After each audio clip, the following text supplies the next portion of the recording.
할 관계도 있습니다 라는 제목으로 하나님의 말씀 증거하겠습니다. 현대 사회학의 거장 피터 버거라는 분이 현대 사회의 가장 치명적인 비극에 대해서 이렇게 표현했습니다. 눈앞에 세상이 전부인 줄 알고 보이지 않는 영적 세계를 잊어버린 채 살아가는 것, 이것이 현대 사회의 가장 치명적인 비극입니다. 그렇게 표현했습니다. 여러분, 현대인들은 눈에 보이는 경제 수치를 보고요, 심리학적인 분석을 봅니다. 그래서 여러분 MBTI 다들 아시죠? 그런 MBTI로 서로를 규정하는 것이 전부라고 생각하는 거죠. 과학적 메커니즘만으로 세상의 모든 현상을 설명하려고 하는 그런 시대입니다.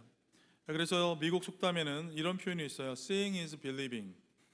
여러분 한번 들어보셨습니까? Seeing is believing. 보이는 것이 믿는 것이다. 다른 말로 하면 보는 것만 믿겠다. 보이는 것만 내가 믿겠다. 그런 표현이 될 수도 있을 것 같습니다. 네, 그렇습니다. 오늘 우리가 살아가는 이 세상, 온통 눈에 보이는 것으로 모든 것을 평가하고 있는 세상이 분명합니다. 안타깝게도 여러분, 이러한 태도는 어쩌면 가장 따뜻해야 할 그 가정 안에서까지 이러한 사상이 침투해 들어왔다는 것을 우리는 알 수 있습니다. 자녀의 눈에 보이는 그 성적표, 또 행동 하나만을 보고 판단하는 것, 배우자의 눈에 보이는 표정과 말투만을 보면서 서운해하는 것, 눈앞에 드러난 현상만으로 상대방을 규정해 버리고는 한다는 것입니다. 그래서 가정 안에서 서로 간에 이러한 모습들로 상처받고 또 괴로워합니다. 그러나 눈에 보이는 것이 전부라고 믿는 삶에는 여러분, 치명적인 허점이 있습니다. 여러분, 아이가 고열로 심하게 앓을 때 눈에 보이는 체온만 내려가겠다고 해열제만 계속 먹이는 부모는 아마 없을 것입니다.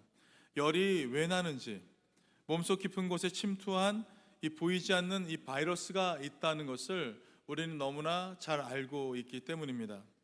보이지 않는 이 근본 원인을 잡지 못하면 눈앞의 증상만 아무리 건드려도 그 병은 치료할 수가 없는 것입니다. 여러분, 우리의 삶과 관계도 이와 같다고 할 수 있을 것입니다. 오늘 본문 말씀은 우리에게 분명한 영적 사실 하나를 말해주고 있어요. 이 세상에는 눈에 보이는 것이 전부가 아니며 그 이면에는 역사하는 보이지 않는 영적 실체가 반드시 존재한다는 것입니다. 네, 그렇습니다. 영적 세계는 엄연히 실존하며 마귀는 실제로 존재합니다. 여러분, 오늘 이 말씀은 바로 이러한 기본적인 사실을 받아들이는 데서부터 출발한다고 할 수 있어요. 여러분, 이 세계에 영적 실체가 있다는 것을 믿으십니까? 믿으십니까? 네, 아멘. 네, 여러분, 영적 실체가 분명히 있습니다. 영적 전쟁도 있고요, 마귀도 분명히 있습니다. 우리가 이 사실을 받아들이고 이 사실 위에서 오늘 말씀을 받았으면 좋겠습니다.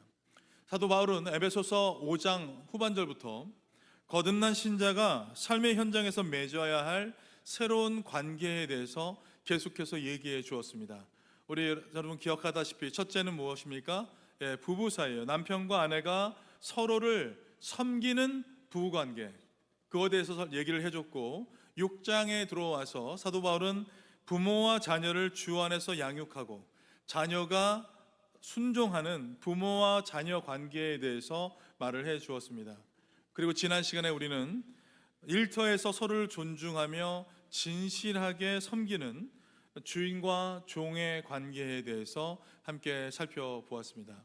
그러니까 부부관계에서 부모 자녀의 관계, 그리고 일터에서의 종과 상전의 관계의 지평이 넓어져 간다는 것을 우리는 분명히 확인했습니다. 그리고 나서 바울은 이제 6장 10절에 이르러서 끝으로라는 말과 함께 서신서의 가장 강렬한 이 전환점을 선포하고 있습니다. 지금까지 말해온 이 세 가지 소중한 관계, 부부, 부모, 자녀, 종과 상전의 관계를 끝까지 지켜내기 위해서 이제 반드시 알아야 할 마지막 한 단계가 남아있다. 그러한 의미로 끝으로 라는 단어를 사도 바울은 사용한 것입니다. 앞서 말한 세 가지의 관계 뒤에 반드시 존재하는 네 번째 관계가 있다는 것입니다. 이 네 번째 관계는 앞선 세 관계처럼 서로 사랑하고 품어주며 복종해야 하는 관계가 아닙니다. 마귀와 사탄을 향해서 타협 없는 적대적 관계, 타협 없는 적대적 관계에 대해서 사도 바울이 선언하고 있습니다. 그렇습니다. 성도들에게는 품어 주어야 할 관계가 있어요. 그러나 반드시 목숨을 걸고 싸워야 할 관계도 있다는 것입니다. 오늘 본문은 구원받은 성도가 가정과 일터에서 거룩함을 유지하려고 할 때에 직면하게 되는 이 치열한 영적 전쟁의 실체와 그 전쟁에서 승리하기 위해 하나님께서 친히 만드시고 입혀주시는 거룩한 무장에 대해서 우리에게 말해주고 있습니다. 내 힘과 감정, 세상의 수단으로는 결코 이 치열한 영적 싸움 우린 승리할 수 없습니다.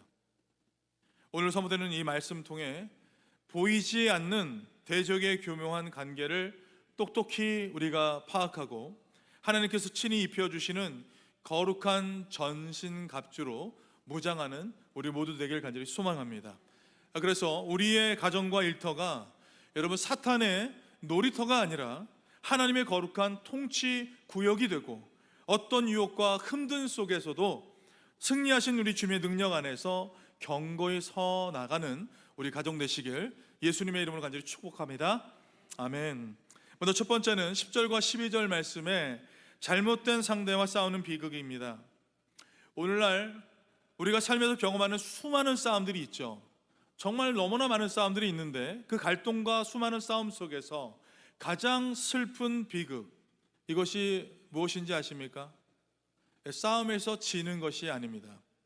정작 싸우지 말아야 할 대상과 피 터지게 싸우느라 정작 싸워야 할 진짜 원수는 까맣게 놓치고 사는 것입니다.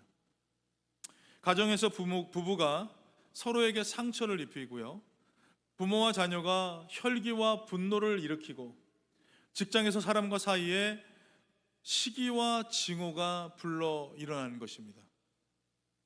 지칠 대로 지쳐 영적 진이 다 빠진 뒤에 돌아보면 눈에 보이는 사람만 원수로 남아 있을 뿐이고요, 정작 이 불화의 씨앗을 뿌린 자는 저 뒤에서 우리를 바라보며 비웃고 있는 것입니다. 사도 바울은 오늘 10절부터 12절을 통해서 바로 이 잘못된 싸움을 즉시 멈추라, 그렇게 강력히 선포하고 있습니다. 우리 10절과 11절 말씀을 먼저 함께 합독하겠습니다. 끝으로 너희가 주 안에서와 그 힘의 능력으로 강건하여지고 마귀의 관계를 능히 대적하기 위하여 하나님의 전신갑주를 입으라. 아멘. 여러분, 여기서 바울은 마귀의 관계를 이겨내기 위해 하나님의 전신갑주를 입으라, 그렇게 분명히 말했습니다. 헬라어로 파노플리아라는 단어가 전신갑주예요. 내 개인의 의지나 세상적 지혜로 만든 무기가 아니라 하나님께서 친히 손수 제작하셔서 자기 백성에게 입히시는 완전한 신적 무장, 이것이 전신갑주입니다. 여러분, 전신갑주를 입은 이 군인의 모습을 한번 떠올려 보세요. 너무나 든든하지 않습니까? 그러한 모습을 우리에게 원하신다라는 것입니다. 마귀의 교묘하고 집요한 책략이 있습니다. 그러나 우리의 인간의 혈기나 지혜로는 그 마귀의 관계를 결코 우리는 이겨낼 수가 없습니다. 그렇기에 오직 하나님이 공급하시는 하늘의 권능으로 무장해야만 우리는 그 마귀를 대적하고 승리할 수 있는 것입니다. 12절에서 바울은 이 전쟁의 성격을 한 단어로 묘사했어요. 이 전쟁은 어떤 전쟁인가? 그리스어로 팔레라는 전쟁입니다. 팔레. 이 단어는 신약 성경의 전체에서 오직 이 구절에만 나오는 단어예요. 팔레. 군대와 군대가 멀리서 대형을 갖추고 싸우는 전쟁이 아니라 두 사람이 몸을 밀착시켜서 상대방을 쓰러뜨려야 하는 그래야 끝이 나는 1대1 밀착 전투. 여러분, 이 장면이 어떤 장면인 것 같으세요? 레슬링. 맞습니다. 이것은 판례는 레슬링을 의미하는 거예요. 우리가 싸워야 될 영적 전투는 어떤 전쟁인가? 멀리서 관망하는 전쟁이 아니라 매일의 삶에서 1초도 방심할 수 없을 만큼 숨가쁘게 밀착되어 진행되는 지속적인 레슬링과 같은 긴장의 싸움이다라는 것입니다. 여러분, 레슬링 해보셨습니까? 유도 해보셨어요? 내가 단 한순간 방심하면요, 금세 넘어갑니다. 한순간 방심하면 넘어가요. 이것이 우리가 싸워야 할 영적 전투라는 것입니다. 그런데 여러분, 마귀가 가진 가장 치명적인 첫 번째 전략이 있어요. 여러분, 우리가 마귀를 붙들고 서로 레슬링하는 그런 걸 상상할까요? 그렇지 않습니다. 마귀는요, 언제나 우리가 싸워야 할 상대를 교묘히 바꾸어 놓습니다. 자신이 아니라 우리가 지금까지 얘기했던 부부관계, 부모와 자식 관계, 또 타인과의 관계를 통해서 우리가 싸움하게 만든다는 것이에요. 12절 말씀을 같이 우리 한번 합독하겠습니다. 우리의 씨름은 혈과 육을 상대하는 것이 아니요 통치자들과 권세들과 이 어둠의 세상 주관자들과 하늘에 있는 악의 영들을 상대함이라. 아멘. 여러분, 마귀는 어떤 사람인가? 마귀는요, 우리와 직접 싸우는 사람이 아니라요, 배우자를 원수로 보게 만들고요, 우리의 사랑하는 자녀들을 골칫덩이로 보게 만들고, 함께 신앙생활하는 지체들을 경쟁자로 보게 만들며 직장의 상사를 증오의 대상으로 보게 한다는 것입니다. 실질적으로 마귀가 우리에게 와서 레슬링하는 것이 아니고 이러한 관계를 통해서 우리와 싸움을 건다라는 것입니다. 그러면 우리는 눈에 보이는 사람에게 분노를 쏟아붓느라 정작 그 뒤에서 불화와 의심의 씨앗을 뿌리는 영적 원수의 관계는 전혀 바라보지 못한 채 그냥 영적 진을 빼버리고 마는 것입니다. 그렇다면 오늘 성경이 말하는 이 보이지 않는 영적 대적들의 실체는 무엇일까요? 오늘 성경은 마귀라고 했습니다. 근데 여러분 아시다시피 마귀 말고 또 어떤 영적 존재가 있습니까? 사탄, 그죠? 사탄이 있고 마귀가 있고 귀신이 있어요. 이렇게 크게 나눌 수가 있는데, 여러분, 사탄이 어디서 나온 말인 줄 아세요? 히브리어 샤탄에서 나왔습니다. 발음이 되게 비슷하죠? 히브리어로 샤탄, 이것이 사탄이 되었습니다. 그리고 마귀는요, 이 히브리어 샤탄을 헬라어로 바꾸는 와중에 디아볼로스라는 단어로 이 마귀라는 단어가 나오게 되었습니다. 이 마귀는 갈라놓는 자, 또 참소하는 자라는 특성이 있습니다. 그래서 사탄과 마귀는 동급이에요. 지도자급입니다. 그런 사람들이고, 그 밑에 무엇이 있냐면 귀신들이 있어요. 또 귀신은 다이모니온이라는 단어를 사용합니다.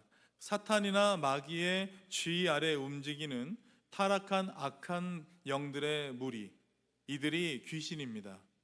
그래서 예수님께서 귀신을 내어 쫓으셨죠.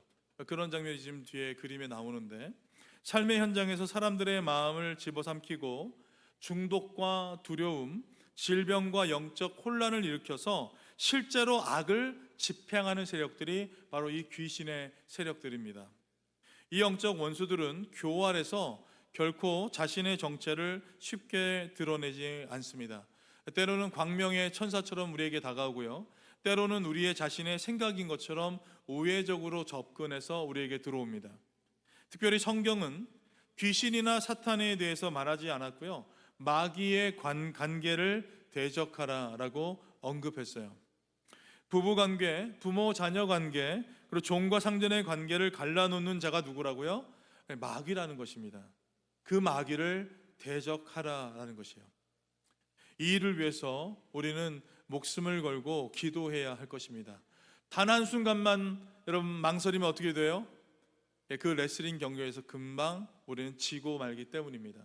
그래서 결코 우리가 시선을 뗄 수 없는 그 전쟁이 지금 우리가 하고 있는 영적 전쟁의 실체입니다. 이 일을 위해서 성령께 간구하는 우리 모두 되길 예수님의 이름으로 간절히 축원합니다. 전직 사탄 숭배자가 있습니다. 이분인데요, 이분이 회심해서 복음 전도자가 된 그런 내용을 고백을 담은 것이 있습니다. 과거에 어둠의 그 세력에 이 사람이 사로잡혀 있을 때 밤마다 악한 영들의 힘을 빌려서 특정 가정을 파괴하고 특별히 아이들의 영혼을 공포와 중독으로 집어삼키려고 하는 여러 번의 그런 시도를 이 사람이 했다고 합니다. 그런데 그가 어둠의 세력을 이끌고 가도 절대 적금조차 할 수 없고 손댈 수도 없었던 그런 집들이 있었다는 거예요. 그 아이들이 여러분 누구였겠습니까? 밤마다 부모가 자녀의 머리에 손을 얹고 예수 그리스도의 보혈의 피로 선포하며 기도의 영적 울타리를 만든 가정, 그 가정은 절대 침범하지 못했다라고 본인 스스로가 그렇게 증언한 것입니다. 부모가 말씀과 기도로 덮어둔 아이들 주변에는 눈에 보이지 않는 강렬한 빛과 불의 장막이 둘러싸여져 있어서 악한 영들이 다가가려고 하면 튕겨 나가면서 아무런 해도 끼치지 못했다. 그가 그렇게 고백했습니다. 사랑하는 성도 여러분, 우리가 자녀와 싸우고 또 자녀의 작은 행동에 혈기를 내어서 분노하는 것, 이것은 전형적으로 우리가 마귀의 속임수에 놀아나는 것입니다. 자녀는 미워해야 할 대상이 아니라 어둠의 영들이 노리는 영적 전쟁터의 가장 약한 골이라고 할 수 있습니다. 자녀를 향해서 비난과 분노를 쏟아붓는 혈과 육의 싸움, 여러분 즉시 멈추시기 바랍니다. 대신 부모된 우리가 영적 파수꾼이 되어서 날마다 우리 자녀의 삶과 영혼을 위해서 예수 그리스도의 피를 뿌리며 믿음의 기도로 영적 울타리를 만들어 가기를 간절히 소망합니다. 부모의 기도가 살아있는 한 어둠의 세력은 결코 우리의 다음 세대를 침범할 수 없습니다. 이번 한 주간 여러분, 우리의 삶에서 눈에 보이는 사람 미워하느라 영적 진 다 빼고 계시고 있진 않습니까? 나를 괴롭히는 이웃, 또 마음을 열지 않는 가족들, 나를 번민하게 하는 사람은 여러분, 우리가 미워해야 할 원수가 아니라 그 배후에서 불화와 의심을 뿌리는 마귀의 기만에 함께 놀아나고 있는 어쩌면 불쌍한 영혼일 수 있는 것입니다. 사람과의 혈전을 멈추고 그 배후에서 관계를 파괴하는 보이지 않는 악한 영의 관계를 기도와 분별력의 무기를 가지고 싸워나가는 우리 모두 되기를 간절히 소망합니다. 하나님께서 성도님들의 영적 안목을 열어주셔서 보이지 않는 영적 이 전투마다 날마다 승리하고 거룩한 자녀를 기도로 섬기는 주님의 귀한 군사들 다 되시길 예수님의 이름으로 간절히 축원드립니다. 아멘. 두 번째는 복음으로 자신을 입으라 라는 것이에요. 13절과 15절 말씀인데요, 여러분, 우리의 힘으로 우리가 마귀를 이겨낼 수 있을까요? 그렇지 않습니다. 우리의 힘으로 이겨낼 수 없어요. 그래서 바울은 13절에 이렇게 선포합니다. 같이 한번 읽겠습니다. 그러므로 하나님의 전신 갑주를 취하라. 이는 악한 날에 너희가 능히 대적하고 모든 일을 행한 후에 서기 위함이라. 아멘. 바울이 여러분 있는 곳은 어디입니까? 감옥이었어요. 쇠사슬에 묶인 채 로마 보병의 완전 무장을 바라보면서 아마도 사도 바울은 이 전신갑주를 떠올렸을 것입니다. 이것은 하나님께서 친히 만드셔서 자기 백성들에게 입혀주시는 신적 무기예요. 그런데 하나님은 우리에게 어떤 특별한 전투 기술을 보여주신 적이 없습니다. 여러분, 이상하지 않습니까? 전투에서 정말 중요한 게 뭐예요? 전략 아닙니까? 기술 아니에요? 그런데 그런 전략과 기술을 전혀 가르쳐주지 않으셨다는 것입니다. 다만 복음으로 자신을 입으라, 그렇게 표현해 주셨어요. 14절과 15절 말씀에 이제 세 가지 하나님께서 말씀하신 갑주가 나오게 되는데 결국 하나의 이야기를 우리에게 주고 있습니다. 정체성, 은혜, 그리고 평안입니다. 따라해 보시겠습니까? 정체성, 은혜, 평안. 이 갑주는, 이 세 가지 갑주는 정체성과 은혜와 평안에 대한 말씀입니다. 먼저 첫 번째, 우리 14절과 15절 말씀 같이 한번 읽어보겠습니다. 그런즉 서서 진리로 너희 허리띠를 띠고 의의 호심경을 붙이고 평안의 복음이 준비한 것으로 신을 신고. 아멘. 세 가지 갑주가 나와요. 첫째, 진리로 너희 허리띠를 띠어라 라고 얘기하고 있습니다. 로마 군인에게 여러분 가죽 허리띠가 풀어지면 어떻게 될까요? 아무리 뛰어난 군사라도 발에 걸려 넘어지게 되어 있습니다. 허리띠를 잘 매야 군인의 역할을 감당할 수 있는 것이에요. 여러분, 마귀가 우리를 쓰러뜨릴 때 대개 어떤 공격을 시도하는가? 바로 거짓말을 믿게 만드는 방식을 사용한다는 것입니다. 진리의 허리띠를 메고 있는 우리에게 자꾸만 거짓말을 심어주는 것이에요. 너는 아무것도 할 수 없어. 하나님은 너를 포기하셨어. 마귀는 이러한 거짓과 위선 속에서 힘을 얻게 되는 것입니다. 그러나 복음의 진리를 붙들고 하나님 앞에서 우리가 정직하게 살아갈 때 마귀가 이용할 어둠의 자리는 줄어들게 되는 것입니다. 진리의 허리띠는 그렇기에 흔들리지 않는 복음의 정체성을 의미합니다. 그래서 복음의 정체성, 하나님이 나를 사랑하신다, 끝까지 사랑하신다, 절대 나를 놓지 않으신다. 이 성경에 나와 있는 이 복음의 메시지를 굳게 붙들 때 사단의 거짓말에 우리가 이용당하지 않게 되는 것입니다. 그래서 이 진리는 정체성, 복음의 정체성을 의미한다라는 것이에요. 둘째, 의의 호심경을 붙이고 라고 되어 있습니다. 호심경은 이 목에서부터 허벅지까지 심장과 폐, 이 생명기관을 보호하는 갑옷이요. 사탄은 끊임없이 성도의 가슴을 향해서 고발의 화살을 쏘아댑니다. 당신이 그러고도 성도입니까? 당신이 지난주에 지은 죄를 알면서도 어떻게 떳떳이 지금 하나님 앞에 기도할 수 있습니까? 자꾸만 이러한 고발로 우리의 심장을 향해서 화살을 쏘아댄다는 것입니다. 우리는 자신의 의로 사탄의 침소를 결코 이길 수 없어요. 오직 그리스도의 십자가의 의를 힘입을 때 우리는 사탄의 고발을 이겨낼 수 있습니다. 이처럼 의의 호심경은 참소에도 무너지지 않는 십자가의 은혜를 상징하는 것이에요. 우리 모두는 그리스도 예수의 보혈로 이미 의로워진 존재인 줄 믿습니다. 그것을 가슴에 입는 거예요. 그럴 때 아무리 사탄이 공격을 해도 우리는 버틸 수가 있는 것입니다. 셋째는 평안의 복음이 준비한 것을 신을 신고 라고 되어 있습니다. 여러분, 여기 보시는 그림에 나와 있는 군화가 로마 군화 칼리가입니다. 바닥에 무거운 징이 박혀 있죠. 자갈밭이나 비탈길에서도 미끄럽지 않게 해주는 역할을 했습니다. 그러니까 마귀는 성도의 삶에 불안과 염려의 기름을 부어서 영적으로 미끄러지게 만든다라는 것이에요. 그러나 복음은 하나님과 나 사이에 이루어진 완전한 화평의 좋은 소식입니다. 그래서 그리스도 안에서 하나님이 내 아버지 되셨다는 이 복음적 평안을 신발로 신은 성도들은 어떤 시험과 환경의 풍파 속에서도 미끄러지지 않고 견고하게 서게 될 수 있는 것입니다. 이 평안의 복음은 불안 속에서도 견디게 하는 하나님의 확신이에요. 이 확신을 두 발로 지탱하면서 서 있을 때 우리는 마귀의 공격에도 무너지지 않게 되는 것입니다. 오늘 영적 전쟁터에서 나아가면서 여러분, 우리는 어떤 신발을 신고 있습니까? 불안과 염려의 신발을 신고 자그마한 고난에도 비틀거리며 혹시 미끄러지고 계시진 않으십니까? 오늘 이 아침에 십자가에서 나를 하나님과 화목하게 하신 이 평안의 복음을 가지고 우리의 발을 단단히 묶으시길 바랍니다.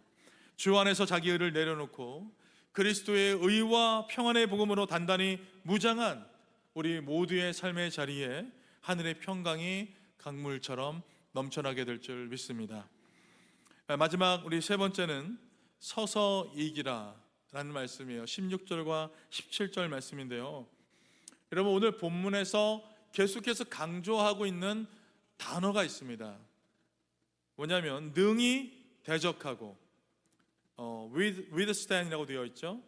또 모든 일을 행한 후에 서기 위함이라 stand firm이라고 되어 있고요. 그런즉 서서 stand.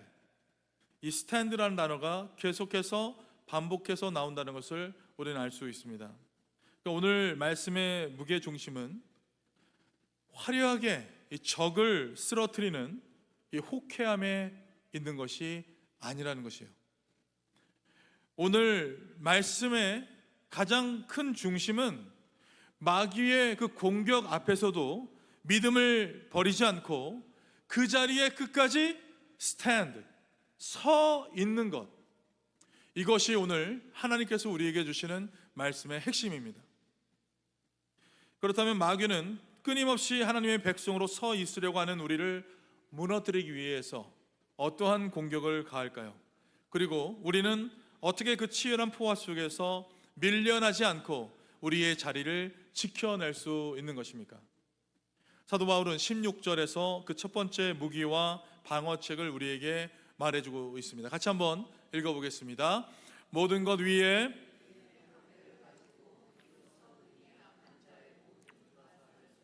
아멘. 마귀가 오늘 우리를 영적 제자리에서 쓰러뜨리고 뒤로 물러서게 만들려는 이 쏘아대는 그 무기가 무엇이에요? 불화살이라는 것이에요. 불화살. 마귀는 끊임없이 우리에게 불화살을 쏘고 있다는 것입니다. 그리고 이에 맞서 우리를 버티고 서 있게 만드는 신적 방어구가 바로 믿음의 방패인 것입니다. 믿음의 방패. 여러분, 여기서 방패는 손목에 차는 작은 방패를 의미하지 않습니다. 온몸을 가릴 수 있는 대형 직사각형 방패. 여러분, 로마 방패를 여기서 뭐라고 하냐면 스쿠둠이라고 해요. 한번 PPT 보여주시겠습니까? 예, 이렇게 생긴 방패. 여러분, 영화에서 좀 보셨죠? 저 안에서 사람이 들어가 있으면 전신을 다 보호해 주는 역할을 하고 있는 것입니다. 여러분, 이 방패는요, 적들이 불화살을 쏘잖아요. 그러면 이 젖은 가죽이 안에 덮여 있어서 이 불화살이 꽂히는 즉시 불이 꺼지고 군사가 그 자리에 견고히 서도록 도와주는 역할을 하는 그런 방패였습니다. 그래서 로마 군인들은 이것들을 일렬로 쫙 모아서 서로 간에 몸을 합쳐서 적이 절대로 침투하지 못하도록 이 방패를 사용했습니다. 마귀가 오늘 우리를 향해서 쏘아대면서 이 영적 자리를 흔드는 불화살의 모습, 그런 모습은 이렇게 우리에게 다가옵니다. 예배를 드려도 소용없다는 생각들, 그렇게 우리에게 불화살을 던져요.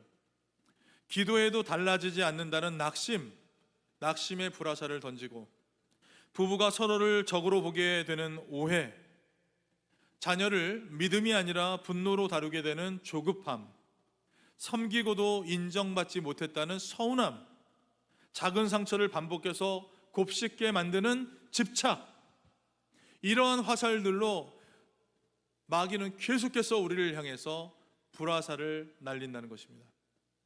이 불화살이 마음에 꽂혀 불타오르게 되면 영혼이 폐허가 되고 그 자리가 무너지게 되는 것입니다. 그러나 믿음의 방패를 들어 올리는 성도는 이 화살을 흔적도 없이 깨뜨리게 되는 줄 믿습니다. 여러분, 믿음은 내 결심의 강도가 아닙니다. 주여 믿습니다. 내 결심의 강도가 아니에요. 결심의 강도라면 여러분 어느 정도 해야 이 결심이 강도가 세어지는 거예요? 결심의 강도를 얘기하는 것이 결코 아닙니다. 내가 붙든 하나님이 얼마나 신실하신 하나님이신가, 여기에 우리의 믿음의 강도가 달려 있는 것입니다. 그리고 나는 죽고 내 안에 계신 그리스도가 계신 그 상태, 그것이 바로 우리의 믿음의 상태라고 얘기할 수 있습니다. 이어서 17절에서는 마귀의 머리를 찌르고 승리할 수 있는 최종 무기를 얘기해 주고 있습니다. 같이 한번 읽어보겠습니다. 구원의 투구와 성령의 검, 곧 하나님의 말씀을 가지라. 아멘. 여러분, 구원의 투구는 구원의 확신과 영적 자부심을 의미합니다.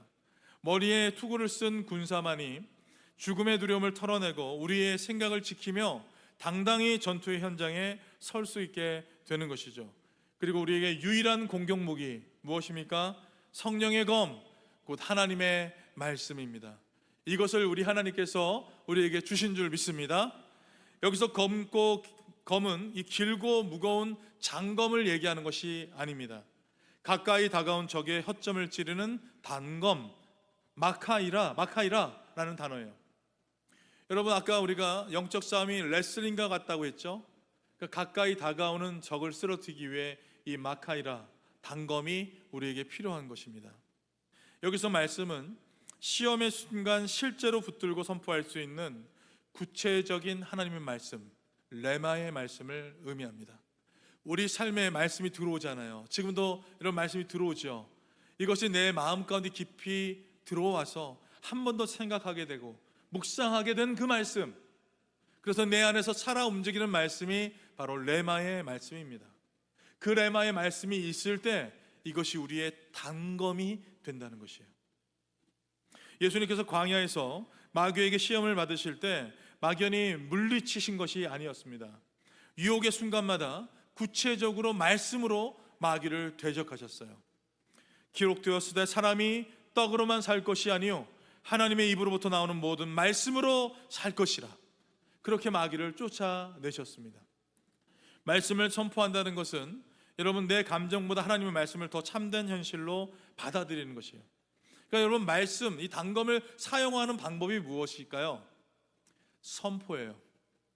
여러분, 유혹이 올 때마다, 걱정이 올 때마다, 염려가 올 때마다, 누가 나를 공격하려 할 때마다, 유혹이 올 때마다 입을 열어서 선포할 때 사단이 떠나가게 되는 줄 믿습니다. 그것이 우리가 말씀을 사용하는 방법이에요. 여러분, 그럼 이 방법을 사용하려면 이 말씀이 어떻게 돼야 돼요? 내 마음속 깊이 들어와 있어야 되는 것이에요. 그래서 여러분, 정말 말씀을 외우기 어려우시다면 주기도문을 암송하시기 바랍니다. 주기도문은 하나님이 우리에게 알려주신 놀라운 우리 하나님의 기도의 내용이에요. 그것이 다 담겨 있어요. 주기도문을 할 때 사단이 떠나가게 될 줄 믿습니다. 그런 놀라운 일들이 일어나게 되는 것입니다.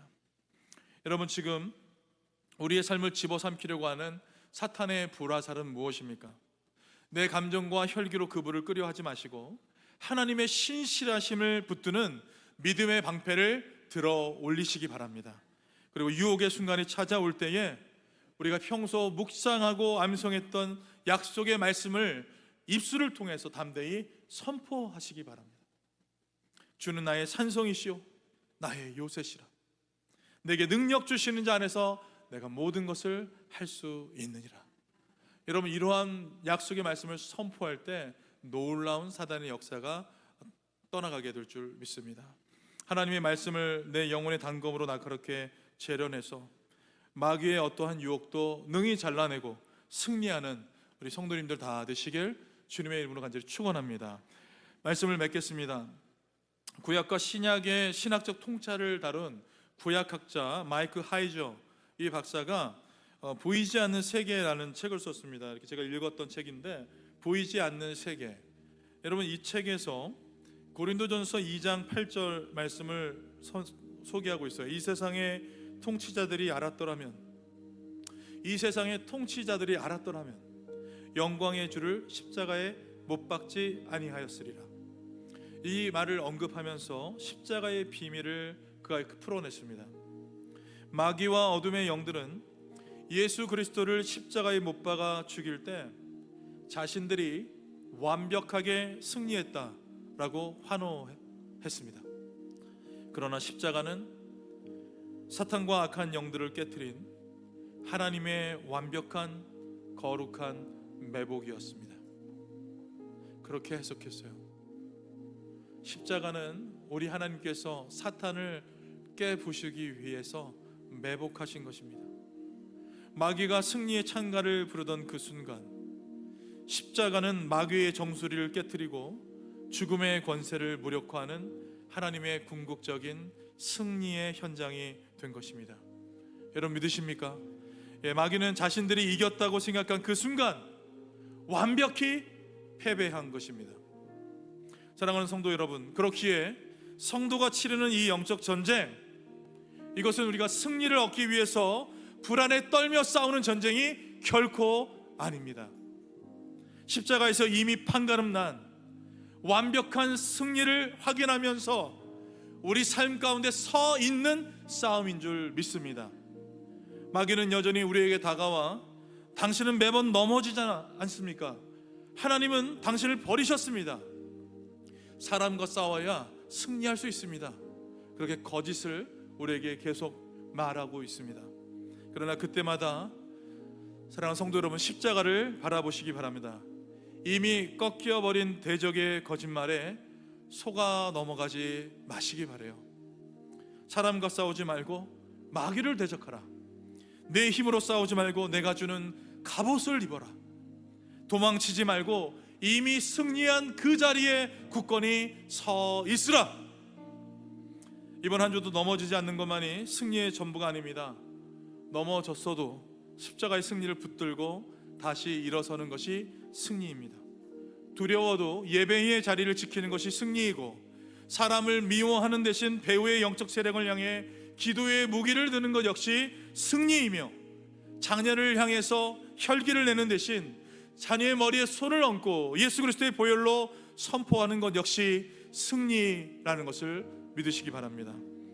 하나님의 전신갑주를 입고 자녀와 가정을 기도로 파수하며 이미 십자가에서 승리한 주님의 보좌 앞에서 끝까지 담대히 우리의 삶의 자리를 지켜나가는 주님의 백성들 다 되시길 예수님의 이름으로 간절히 축원드립니다.